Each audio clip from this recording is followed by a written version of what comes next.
जय श्रीराम, हर हर महादेव. मी सचिन पाटील. रोहित पवार यांनी राष्ट्रवादी काँग्रेसची पवार गट, शरद पवार गट, राष्ट्रवादी काँग्रेसची जी इमेज आहे ती इमेज अशी आहे की शरद पवार राष्ट्रवादी काँग्रेस ही कायमस्वरूपी शेतकऱ्यांच्या पाठीशी उभी असते. ती इमेज कायम ठेवण्यासाठी हे जे उपोषण केलं 3 दिवसांचं, या उपोषणाच्या ज्या मागण्या होत्या, ज्याच्यावर काही सोशल मीडियावर किंवा मीडियावर किंवा प्रसारमाध्यमांमध्ये ज्याच्यावर काही विशेष चर्चा झाली नाही, 3 दिवस हे उपोषण चाललं. पाहिजे तसं ते गाजलं नाही, पण त्यामुळे एक कन्सिस्टन्सी जी आहे की आम्ही शेतकऱ्यांच्या पाठीशी असतो, ही मेंटेन झाली. 3 दिवसाच्या उपोषणानंतर शेतकऱ्यांच्या कर्जमाफीच्या मागणीवर सकारात्मक चर्चा विद्यमान सरकारचे मंत्री गिरीश महाजन यांच्यासोबत झाली. मुख्यमंत्र्यांशी फोनवर बोलणं झालं आणि येत्या पावसाळी अधिवेशनामध्ये आम्ही हा प्रश्न घेऊ आणि त्यापूर्वी एक शिष्टमंडळ बैठकीमध्ये मुख्यमंत्री साहेबांसोबत चर्चा करून याच्यावर एक तोडगा काढतील आणि कदाचित शेतकऱ्यांची संपूर्ण कर्जमाफी होईल, अशा पद्धतीचं आश्वासन मिळाल्यानंतर नामदेव पायरीजवळ संतश्रेष्ठ नामदेव महाराजांच्या समाधीच्या तिथे पेढा खाऊन पवार साहेबांनी, रोहित पवार साहेबांनी, ज्युनियर पवार साहेबांनी स्वतःचं उपोषण सोडलं. अशा पद्धतीचं हे नाट्यक्रम, हा घटनाक्रम घडला आणि एक उपोषण नाट्य संपुष्टात आलं. या उपोषणाच्या संदर्भामध्ये जर का पाहिलं, जसं मी म्हटलं की पाहिजे तशी प्रसिद्धी या उपोषण नाट्याला मिळाली नाही, तरी सुद्धा मी पाहतो की कमेंट बॉक्समध्ये की शेतकऱ्यांच्या हिताचा विचार करणारा एकमेव पक्ष, अशा बऱ्याच लोकांनी त्याच्यामध्ये कमेंट टाकलेले आहेत. पवार साहेबांच्या बातमीच्या न्यूज पोर्टलच्या बातमीमध्ये बऱ्याच लोकांनी कमेंट टाकलेले आहेत. अर्थातच ते राष्ट्रवादीचे कार्यकर्ते आहेत. पवार साहेब म्हणजे मोठे पवार साहेब, सिनियर पवार साहेब, 80 वर्षाचा तेल लावलेला पैलवान तरुण, हे कृषी मंत्री राहिलेले आहेत आणि हेच मुख्यमंत्री सुद्धा राहिलेले आहेत. यांच्या कारकिर्दीमध्ये शेतकरी खूप सुखी होता आणि त्या सुखी शेतकऱ्याने पवार साहेबांना जाणता राजा ही पदवी बहाल केली, असं एक चित्र समाजामध्ये निर्माण केलेलं आहे. या चित्राची वास्तविकता काय आहे हे तुम्हालाही माहिती आहे, मलाही माहिती आहे. शेतकरी आत्महत्या हा इतका भयंकर प्रश्न होता एकेकाळी. आजही शेतकरी दुःखी आहे, पण शेतकरी आत्महत्यांचा ट्रेंड, पेव फुटणे ज्याला म्हणतो, तो ट्रेंड ज्या काळात आला होता तेव्हा कोणाची सत्ता होती हे संपूर्ण भारताला नव्हे जगाला माहिती आहे. त्या काळामध्ये शेतकऱ्यांसाठी आपण काय काय केलंय हे सुद्धा माहिती आहे. शेतकऱ्यांचे नेते म्हणवणारे प्रत्येक वेळी विद्यमान सरकारच्या डोक्यावर खापरं फोडत असतात की याने शेतकऱ्यांसाठी काही केलेलं नाही, हे शेतकऱ्यांची सरकार नाही. कायमस्वरूपी डावे आणि वामपंथी लोक प्रत्येक सरकारला मनुवादी सरकार म्हणून हिणावत असतात आणि हे मनुवादी सरकार ही कायमस्वरूपी शेतकऱ्यांच्या विरोधात असते असं चित्र समाजामध्ये उभं करत असतात. हे नाट्य इंग्रज भारत सोडून गेल्यापासून आजपर्यंत अविरतपणे असं चालू आहे. तरी भारत हा कृषीप्रधान देश आहे आणि भारतात प्रत्येक व्यक्ती शेतकऱ्यांचा नेता म्हणून फेमस होतो, प्रगती करतो आणि स्वतःचे बंगले बांधतो, स्वतःचे इमले बांधतो, स्वतःची प्रगती साधतो. आजकाल सुद्धा नवीन नवीन इन्फ्लुएन्सर येत आहेत आणि शेतकऱ्यांचे प्रश्न पुढे घेत आहेत आणि स्वतः कमाई करतायत आणि गब्बर होत आहेत. मूळ शेतकऱ्यांचे प्रश्न कसे सुटतात हे कोणालाच माहिती नाही. एखाद्या चित्रपटाच्या संदर्भात किंवा एखाद्या मनोरंजन क्षेत्राच्या संदर्भातली बातमी आली की फक्त त्याच्या कमेंटमध्ये आमचे तरुण जातात आणि म्हणतात की तुम्हाला द्यायला ह्याच बातम्या आहेत का, शेतकऱ्यांच्या बातम्या द्या. त्यांच्या मते शेतकऱ्यांच्या बातम्या वारंवार दिल्यामुळे शेतकऱ्यांचे प्रश्न सुटतात, हे सोल्युशन आहेत आमच्या तरुणांकडे. हा आमचा तरुण कॉक्रोच जनता पार्टी, तर कधी काय तर कधी काय, हा बिग बॉस बघणारा आमचा तरुण, हा गौतमीचे कार्यक्रम आयोजित करणारा आमचा तरुण, प्रगतिशील कास्तकार, प्रगतिशील शेतकरी किंवा शेती, कृषक या विषयांवर आयोजित होत असलेल्या मेळाव्यांमध्ये किती हजर राहतो, शेतीच्या संदर्भात नवनवीन येणाऱ्या तंत्रज्ञानाबद्दल हा किती जागरूक असतो, हा मोठा प्रश्न आहे. शेती मेळाव्यांमध्ये किती गर्दी असते आणि गौतमीच्या कार्यक्रमाला किती गर्दी असते हे प्रत्येकाला माहिती आहे. पण प्रत्येक जण दाखवताना असं दाखवतो की बाबा मला शेतकऱ्यांचा कळवळा आहे आणि मी शेतकऱ्यांसाठी खूप काही करतो आणि मी शेतकरी म्हणून जगतो. पण मुळात त्याने शेतामध्ये पायही ठेवलेला नसते, त्याला तिफनही माहीत नसतं आणि त्याला नांगरही माहीत नसतं. याची भीषण वास्तविकता हे आपण समजून घेतलं पाहिजे. इथला तरुणच शेतीबद्दल उदासीन आहे, ही सुद्धा एक वास्तविकता आहे आणि तो उदासीन आहे त्याची कारणं, त्याची खापरं तो सरकारच्या डोक्यावर फोडतो की शेतीमध्ये काहीही पडलेलं नाही. शेतीमध्ये काही पडलेलं नसूनही लोक शेती का करतायत? शेतकरी श्रीमंत नाही आहेत, शेतकऱ्यांकडे पैसा नाही आहे. असे सुद्धा माझ्या घरातच उदाहरणं आहेत की ज्यांच्याकडे 3-4 एकर शेती होती, आज 10-12 एकर बागायती शेती आहे, 18-18 एकरापर्यंत शेती आहेत, बागायती पट्टे आहेत. स्वतःच्या मेहनतीवर, स्वतःच्या जोरावर त्यांनी शेत्या वाढवलेल्या आहेत, ते सुद्धा शेतकरी आहेत. माझा मावस भाऊ आहे, सदन कास्तकार आहे. त्याची परिस्थिती आम्ही बघितलेली आहे. स्वतःच्या स्वकष्टावर स्वतःच्या मेहनतीवर त्याने सगळं काही उभं केलेलं आहे. तर अशा पद्धतीने प्रगती केलेल्या शेतकऱ्यांची सुद्धा प्रचंड उदाहरणं डोळ्यासमोर असूनही कायमस्वरूपी नकारात्मक बोलून शेतकऱ्यांचं मनोधैर्याचं खच्चीकरण करण्याचं काम विरोधी पक्ष करत असतो. मग तो विरोधी पक्ष कोणताही असो. सत्ताधारी पक्षाच्या विरोधात बोलत असताना तो कायमस्वरूपी एक उदासीन किंवा नकारात्मक वातावरण, एक तर उदासीन वातावरण त्याच्याकडे कोणी लक्ष देऊ नये किंवा नकारात्मक वातावरण शेतकऱ्यांच्या संदर्भात पसरवत असतो. राहिला प्रश्न उपोषणाचा. उपोषणाच्या बाबतीमध्ये मी सर्रास एक ऐकतो की आजपर्यंत रेकॉर्ड आहे कोणीही उपोषण करणारा व्यक्ती मेलेला नाही असं म्हणतात. कोणी उपोषण करून मेलेलं नाही. पण अशातला काही भाग नाही. GD अग्रवाल 111 दिवसांचं उपोषण करून गंगा माता स्वच्छ व्हावी यासाठी एक एन्व्हायरमेंटलिस्ट, एक पर्यावरणवादी अग्रवाल साहेब, हे जे गंगा मातेचे भक्त होते, हे खूप धार्मिक व्यक्ती होते, हे मरण पावले पण त्यांचा प्रश्न सुटला नाही. उपोषण करून 111 दिवसानंतर त्यांचा मृत्यू झाला. किंवा जगात सगळ्यात मोठी चाललेली हंगर स्ट्राईक इरोम शर्मिला 2000 ते 2016 नाकामध्ये नळ्या टाकून त्याच्याद्वारे सलाईनच्याद्वारे बॉडीला लागणारे इसेन्शियल्स सोल्युशनच्या माध्यमातून ते शरीरात पोहोचवले होते, पण अन्नाचा एकही कण खाल्ला नाही. आर्म ॲक्टच्या विरोधामध्ये जे स्पेशल आर्म फोर्सेस ॲक्ट जो आहे मणिपूरमध्ये, त्याच्या विरोधामध्ये ही आयर्न लेडी म्हणून तिला किताब दिलेला ही उभी होती आणि तिने उपोषण केलं 2016 पर्यंत, 2000 पासून ते 2016 पर्यंत. विचार करा तेव्हा कोणाची गव्हर्नमेंट होती. ज्या लोकांना असं वाटते ना मणिपूरची समस्या आता निर्माण झालेली आहे, त्या लोकांनी विचार करा. मी इथं काही भाजपाचा पक्षधर नाहीये आणि सगळ्यांना माहित आहे. पण मी हे सांगतो की काँग्रेस आणि राष्ट्रवादी काँग्रेस हे काही वेगळी नव्हती. त्यांच्या सत्तेमध्ये काही रामराज्य होतं अशातला काही भाग नाही. आणि हेच कारण होतं ना की आपण आजचे सत्ताधारी पक्षीय लोक निवडून दिलेली आहेत. इरोम शर्मिला हिने 16 वर्ष उपोषण केलेलं आहे लक्षात. आणि त्यानंतर अण्णा हजारेंचं उपोषण आहे. त्यानंतर जतीन दास आपल्या सगळ्यांना माहिती आहे की भगतसिंग यांच्यासोबत 63 दिवसाचं उपोषण करून 64व्या दिवशी त्यांचा मृत्यू झाला. किंवा पुणे पॅकच्या वेळी गांधींचं उपोषण किंवा त्याच्या आधीचे गांधींचे उपोषण, हे अशा पद्धतीची लक्षात राहतील अशी उपोषणं आपल्या देशामध्ये झालेली आहेत. आणि त्या उपोषणातून बऱ्याचशा उपोषणातून निष्कर्ष सुद्धा निघालेला आहे, काहीतरी निष्पन्न सुद्धा झालेला आहे. पण आजकाल ज्या पद्धतीने उपोषणाचा ट्रेंड आलेला आहे, त्या उपोषणातून नेमकं काय साध्य होतं, नेमकं कोण कोणाशी काय चर्चा करतं आणि त्या चर्चेतून काय निष्पन्न होतं, आणि मग जर निष्पन्न झालेलं आहे तर परत उपोषण करण्याची पाळी काय येते. हे वारंवार हे उपोषण नाट्य कशासाठी होत आहेत, त्याच्या तो फायनल वर्डिक्ट काय आहे हे कोणाच्याही लक्षात येत नाही. आजकाल हा ट्रेंड झालेला, आजकाल ही फॅशन झाली. मग बीपी लो होती आहे, मग शुगर लो होती आहे, मग डॉक्टर येतात आणि ते म्हणतात की बाबा नाही आता तुम्हाला उपोषण तोडलं पाहिजे. उपोषणाचं शस्त्र हळूहळू जुनं होत चाललेलं आहे आणि हे केवळ स्टंटबाजी आणि हे केवळ शोबाजीचं एक साधन म्हणून राहिलेलं आहे का, हा प्रश्न आज सामान्य लोकांना पडत आहे.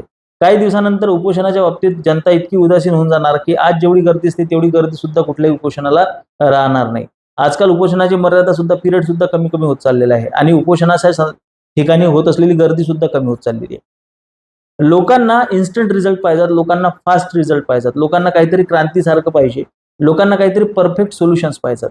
आज परफेक्ट सोल्युशन म्हणजे काय आहे की बाबा हा प्रश्न आहे, या प्रश्नाला हे सोल्युशन आहे, सकारात्मक चर्चा होणार आणि शेतकऱ्यांची कर्जमाफी होणार वगैरे वगैरे. हे सगळे काय आहे, हे फक्त दिखावे आहेत. आणि कर्जमाफी ही आजची आहे का, याच्यापूर्वी कर्जमाफी कधी झालेली नाही आहे का? कर्जमाफी ही होतच राहते आणि कर्ज सुद्धा होतच राहतं.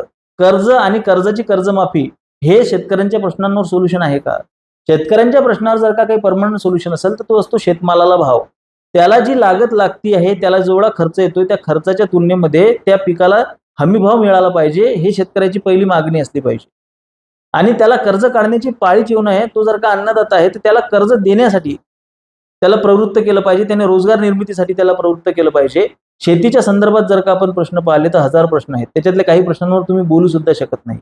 त्यातल्या काही प्रश्नांवर जर का तुम्ही बोललात तर तुमची हत्या सुद्धा होऊ शकते.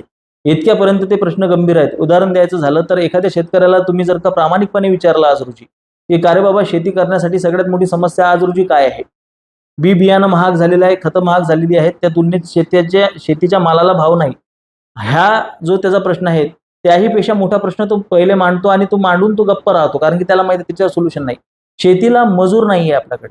आपल्या देशामध्ये श्रम प्रतिष्ठा नावाचा प्रकारच नाहीये. मजुरांना ते व्हॅल्यूज दिले जात नाही, त्यांच्या श्रमाला ती किंमतच दिली जात नाही. म्हणजे व्हॅल्यू म्हणजे सामाजिक किंमत, सामाजिक दर्जा नसतो श्रमिकाला. आणि हेच कारण आहे की शेतामध्ये राबणे, शेतामध्ये श्रम करणे हे लोकांना कमी दर्जाचं काम वाटतं आणि मजूर उपलब्ध न होण्याच्या मागे सगळ्यात मोठं जर का कारण असेल तर ते आहे, ते म्हणजे ज्या पद्धतीने तुम्ही हा जो मजूर वर्ग आहे, आता असं बोललं तर खूप मोठी कॉन्ट्रोवर्सी निर्माण होईल. त्यांना काम करण्यासाठी त्यांना काही मोटिव्हच नाहीये. मोटिव्ह नाहीये म्हणजे त्यांना जर का रेशन भेटतंय, त्यांना जर का ₹2 किलोवर सगळं काही भेटतंय, त्यांना जर का वेगवेगळ्या योजना भेटतायत, त्यांना जर का सवलती भेटतायत, त्यांना जर का अनुदान भेटतंय आणि त्याच्यासाठी आज जर का तुम्ही बघितलं तर मजुरीचे दर काही कमी नाहीये. ज्यांना कोणाला असं वाटतं की बाबा आपल्या देशामध्ये मजुरीला एका हॉटेलमध्ये काम करणाऱ्या वेटरपेक्षा आणि कुठल्याही गॅरेजमध्ये काम करणाऱ्या किंवा कुठल्याही MIDC मध्ये काम करणाऱ्या व्यक्तीपेक्षा शेतीमध्ये काम करणाऱ्या मजूर रोजंदारी असते त्याला जास्त पैसे मिळत असतात. पण हे कारण असूनही मजूर शेतीसाठी मिळत नाही, त्याला कारण काय आहे? कारण की त्या पद्धतीची आपली जी कंडिशनिंग होत आहे, सोशल कंडिशनिंग, की शेतीमध्ये काम करणारा व्यक्ती क दर्जाचा असतो. तो MIDC मध्ये जाऊन ₹8,000 महिन्याने खपतोय. पण त्याला शेतीमध्ये मजुरी करण्याची लाज वाटते, हे आपण समजून घेतलं पाहिजे. मिळेल तसं अन्न खातोय तो. तिथे खूप चांगलं आयुष्य जगतोय याच्यातला भाग नाही. दुर्दैवाची गोष्ट तुम्हाला सांगतो मी, की आज आपल्या देशामध्ये श्रमप्रतिष्ठेची परिस्थिती अशी आहे, की स्वतःचं एकाचं हेअर सलून आहे. तो त्या हेअर सलूनमध्ये खूप चांगलं कमावतोय. पण तरी तो MIDC मध्ये जॉब करायला जातोय आणि तो तिथे जॉब करतोय. त्याला विचारलं मी कारण, की काय का रे बाबा हे तू असं का करतोयस? तुला तुझ्याकडे स्वतःच हेअर सलून आहे. तो म्हणते मुलगी कोणी देईना म्हणे. हेअर सलूनवाल्याला मुलगी देत नाही, त्यांना जॉब हवाय. सरकारी नोकरी सोडा, त्याला कुठेतरी जॉब करतोय तो, त्याला कुठेतरी सिक्युरिटी आहे. हीच परिस्थिती आज मजुरांची आहे. आज मजुरीला श्रमप्रतिष्ठा नाहीये आपल्या देशामध्ये. श्रमप्रतिष्ठा नाहीये याचा अर्थ तिथे पैसा मिळत नाही याच्यातला भाग नाहीये. तर तो ते काम करतोय, त्या कामाला खूप हलक्या प्रतीचं, खूप हलक्या दर्जाचं समजलं जातं आणि त्याला त्याची गरजही नाही. कारण की गरज असण्यासाठी त्याला पैसे कमावण्यासाठी प्रवृत्त करणाऱ्या गोष्टी सुद्धा नाहीयेत, ते एलिमेंट सुद्धा नाहीयेत. आपला समाजातला खूप मोठा घटक हा आळशी आहे, हे आपण लक्षात घेतलं पाहिजे. एखादा व्यक्ती समजा गरीब आहे, एखादा व्यक्ती त्या परिस्थितीमध्ये आहे, याला सर्वस्वी सरकार जबाबदार नसतं. एक पत्रकार मजुरांची समस्या मांडायला मजुरांपर्यंत पोहोचला. त्याने मजुरांना विचारलं, की तुम्ही याच्यामध्ये उतरता, तुम्हाला किती पगार आहे, तुम्हाला सिक्युरिटी आहे का, तुम्हाला हँडग्लोव्हज आहे का? त्या मजुरांनी त्याला लाथा घालून हाकलून दिलं. तो व्हिडिओ तुम्हाला दिसेल. तुला काय करायचंय, तुला काय आली चौकशी, आम्ही करत बसू. त्यांना हे समजत नाही, की बाबा हा तुमच्याच सेफ्टीसाठी विचारतोय, हा तुमच्याच फायद्यासाठी विचारतोय. त्यांची मानसिकता अशी झालेली आहे, की कोण आपली मदत करतोय आणि कोण आपल्यापर्यंत मदत घेऊन येतोय. आणि मदतीच्या संदर्भात एक गोष्ट तुम्हाला सांगतो मी, की आमच्या गावामध्ये एक NGO यायचं. मी आदिवासी पाड्यामध्ये माझं बालपण गेलेलं आहे. त्या NGOच्या काही लोकांना मारहाण झाली. ती मारहाण झाली त्याच्यावर चौकशी केल्यावर आम्हाला समजलं, की ते NGO जे मदत घेऊन यायचं ना गावातल्या लोकांना, तर त्या गावातल्या लोकांना ती मदत म्हणजे जेही काही ते आणायचे, साहित्य आणायचे, ते लगेच त्याचं वाटप होऊन जायचं. मग काही लोकांना मिळायचं, काही लोकांना मिळत नव्हतं. तर ज्या लोकांना मिळालं नाही त्या लोकांनी त्या NGOच्या कार्यकर्त्यांना चोपलं. त्यांना मिळालेली मदत सुद्धा त्यांना हक्क वाटायला लागतो. त्यांना हे समजत नाही, की बाबा ही आपल्याला मिळालेली मदत आहे. याच्यातून आपल्याला या मदतीच्या आधारे आपल्याला प्रगती करायची आहे. तुम्ही आणताना सामान जास्त का आणलं नाही म्हणून त्यांना मारहाण केली. तुम्ही लक्षात घ्या, की लोकांना तुम्ही काम द्या. लोकांना तुम्ही श्रमप्रतिष्ठा द्या. त्यांना काम दिल्यानंतर त्याचा चांगला मोबदला द्या. त्यांना मिळत असलेल्या सवलती, त्यांना फुकटचं जे मिळत असलेलं धान्य, हे त्या समाजाला अधिकाधिक आळशी बनवतं. हे बऱ्याच लोकांच्या मनाला लागेल, पण श्रमप्रतिष्ठा नावाचा एक प्रकार असतो. स्वाभिमान हिरावून घेऊन तुम्ही लोकांना जेव्हा फुकट खायची सवय ठेवता ना, तेव्हा ते फुकट खाणं त्यांना त्यांचा अधिकार वाटायला लागतो. त्यामुळे कुठल्याही जगातल्या समाजाची प्रगती होत नाही. मजुरी हा खूप मोठा मजूर मिळत नाही, ही खूप मोठी समस्या आहे या शेतकऱ्यांच्या पुढची. पण त्याच्यावर कोणी भाष्य करू शकत नाही. जसं मी सांगितलं, की बाबा अरे सरकार काय फुकट देतंय का? आणि हे मोदीचा हे आहे, हा मनुवादी आहे, हा ब्राह्मणवादी आहे. वास्तविकता कोणालाही समजून घ्यायची नाहीये. वास्तविकता अशी आहे, की आपल्या देशामध्ये बंगाली लोक का काम करतात? UP बिहारची लोक का काम करतात? कारण की आपला जो तरुण आहे तो दिवसभर चकाटे पिटत बसेल, तो एखाद्या टपरीवर जाऊन बसेल, तिथे चहा सिगरेट फुकत बसेल, पण त्याला काम करायचं नाहीये. कारण की त्याला ते काम हलक्या दर्जाचं वाटतं, हलक्या प्रतीचं वाटतं. आणि बाहेरून आलेला मजूर कमी पैशामध्ये तिथे काम करतोय, तो त्याचं घरही पोहोचतोय आणि त्याची फॅमिली पोहोचून सुद्धा तो पैसा सुद्धा मागे जोडून ठेवतोय, मागे पाडतोय. असं काय आहे? कारण की ही जी आपल्या मानसिकता जी बनवून ठेवलेली आहे, जी आपली सोशल कंडिशन, आम्ही राज्यकर्ते आहोत, आम्ही राजे आहोत, आम्ही असल्या दर्जाची कामं करणार नाही. आणि ही गोष्ट म्हणजे मी म्हटलं ना, की कुठलीही गोष्ट बोलायला तुम्हाला अधिकार पाहिजे. अधिकार प्राप्त तुम्हाला करावा लागतो आणि ही कामं केलेला व्यक्ती, या कामामधून आलेला व्यक्ती आणि त्याच्यातून प्रगती केलेला व्यक्तीच अधिकाराने या विषयावर भाष्य करू शकतो.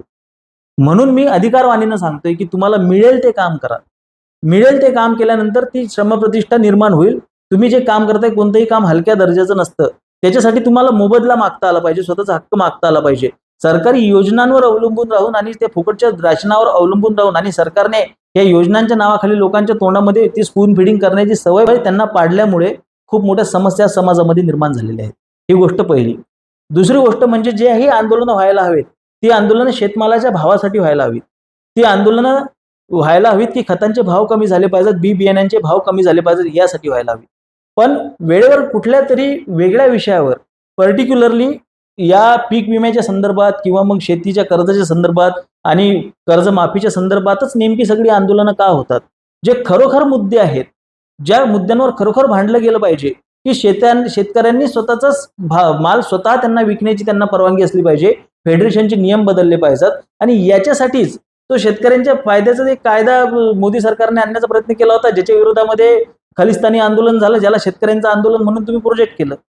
शेतीच्या समस्या जर का सोडवायच्या असतील, आता जर का हे किसान बिलाचा जर का आपण विचार केला तर या किसान बिलाच्या ज्याही मागण्या होत्या, जे की लोकांना माहिती नाही, आय सपोर्ट फार्मर म्हणून ज्या लोकांनी प्रोफाईल पिक्चर लावले होते त्यांना मी बऱ्याच लोकांना विचारलं की बाबा काय मागण्या आहेत, सरकारने काय दिलेलं आहे आणि तुमचा कशाला विरोध आहे. काही घंटा त्यांना माहित नव्हतं. त्यांना फक्त आय सपोर्ट फार्मर. अरे बाबा, बाहेरच्या पैशातून पोचल्या गेलेल्या खलिस्तानी आंदोलनाला तुम्ही सपोर्ट केलाय फार्मरच्या नावाखाली. आज गव्हर्नमेंटने एखादं बिल आणलेलं आहे, त्या बिलामध्ये काही चुका असतील, काही त्रुटी असतील, त्या त्रुटींच्या संदर्भात सरकारसोबत चर्चा करून आणि केवळ त्या त्रुटींना हटवून अखंड बिल तुम्ही त्याला विरोध कसा काय करू शकता? जर का शेतकऱ्यांच्या संदर्भात शेतकऱ्यांच्या फायद्यासाठी कुठलं बिलच येणार नाही, जर का काही बदलच होणार नाहीत, जर का मध्यस्थी जर का आपण बाजूलाच काढणार नाही आणि शेतमालाला विकण्याचा संपूर्ण अधिकार शेतकऱ्यांच्या हातात देणार नाही, तर काय आज परिस्थिती बदलणार आहे? एक ड्राफ्ट तयार झाला पाहिजे. त्या ड्राफ्टमध्ये शेतकऱ्यांच्या खऱ्याखुऱ्या मागण्या असल्या पाहिजेत आणि त्या ड्राफ्टसाठी सर्व शेतकरी नेत्यांनी खरोखर जर का त्यांच्या मनामध्ये शेतकऱ्यांसाठी कळवळ असेल, खरोखर त्यांच्या मनामध्ये जर का शेतकऱ्यांसाठी आपुलकी असेल, तर सर्व शेतकऱ्यांच्या नेत्यांनी मिळून त्या एका ड्राफ्टसाठी ते गव्हर्नमेंटच्या सुपूर्द करावा आणि सगळ्यांनी मिळून एकच आंदोलन करावं. पण असं होऊ शकत नाही, कारण की तसं इंटेन्शन नाही. कारण की तसं कोणाला करायचं नाही. कारण की त्याच्यातून राजकारण होणार नाही. त्याच्यात कोणाचा फायदा नाही, ना मीडियाचा फायदा आहे, ना शेतकरी नेत्यांचा फायदा आहे. खेळवत ठेवणे हा शेतकरी नेत्यांचा फायदा आहे, झुलवत ठेवणे हा शेतकरी नेत्यांचा फायदा आहे. आणि ही जे अशा पद्धतीचे उपोषण आहेत हे फक्त स्टंटबाजी आहेत, त्याच्या पलीकडे काही नाहीये. यांनी या भारतामध्ये याच्यापेक्षा मोठमोठे उपोषणं झालेली आहेत. त्याच्यातून काही निष्पन्न झालं नाही तर ह्याच्यातून काय घंटा निष्पन्न होणार आहे? तर एकंदरीतच खऱ्याखुऱ्या समस्येकडे कोणाला बघायचं नाहीये, खरेखुरे सोल्युशन्स कोणाला काढायचे नाहीत. आणि सगळ्यात महत्त्वाची गोष्ट, सर्वाधिक शेतकरी हे तुम्हाला आषाढी कार्तिकी वारीत दिसतात. सर्वाधिक शेतकरी हा वारकरी आहे, हा नामधारी आहे, हा माळकरी आहे. सर्वाधिक शेतकऱ्यांचा एक मोठा पक्ष आहे. तो आजही पांडुरंगावर अवलंबून आहे, कालही होता आणि परवाही राहणार. यांनी किती प्रयत्न केला अडाणेश्वर आणि फुकाराम म्हणून माऊली ज्ञानोबारायन जगद्गुरु तुकोबारायांचा अपमान करण्याचा. हे त्याच गँगमधले आहेत, यांचीच ते गँगची लोक ह्या लोकांनी पोचलेली आहे जे शेतकऱ्यांसाठी आज आंदोलन करण्याची नाटकं करतात.